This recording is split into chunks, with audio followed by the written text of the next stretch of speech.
karaki, for today's video magluluto ako ng isda. Ang tawag na isda na lulutuin ko ay tulingan na maliliit, balintong. Alam ng mga taga Bisaya yan, balintong, isdang balintong. Gawin ko itong paksiw na may gata.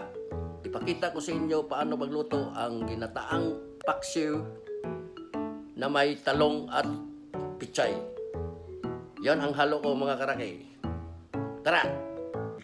Mga karaki, magluluto kami ngayon ng ginataang paksiw na may talong at pichay.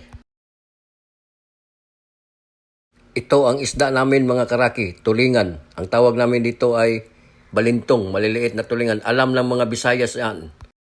Nakahanda na rin ang gata na nakaready na, pichay, talong, at mga rekados na sili, kamatis, luya, bawang at sibuyas.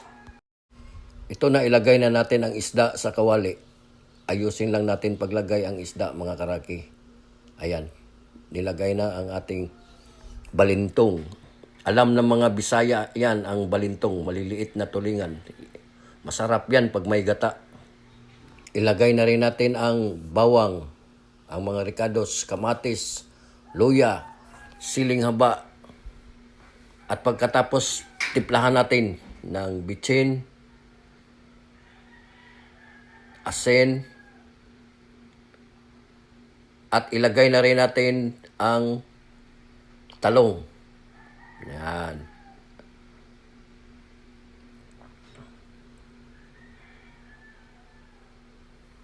Pagkatapos mailagay ang talong mga karaki, ilagyan na rin natin ang pinakadabis na sukang tuba. Sukang tuba ang the best. Ayan ang sukang tuba mga karaki. Yan.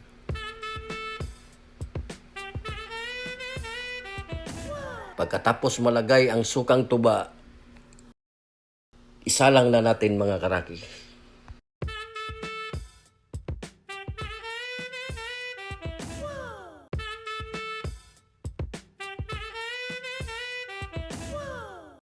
Ayan na mga karaki, nakasalang na ang ating ginataang paksiw. Hintayin na lang natin na kumulo yan ng mga 5 minutes para ilagay na natin ang gata ng niyog. Ayan mga karaki, kumulo na at ilagay na natin ang gata ng niyog.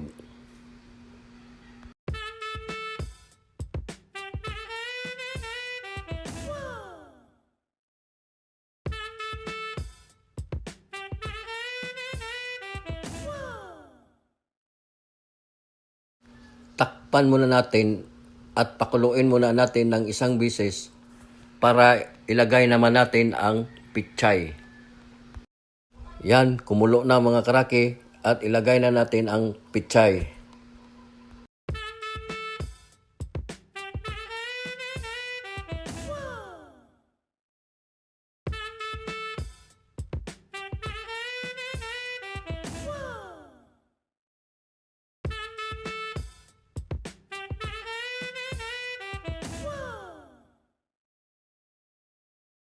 Takpan muna natin mga karaki at pakuluin muna natin ng isang bisis para luto na ang ating ginataang paksiw.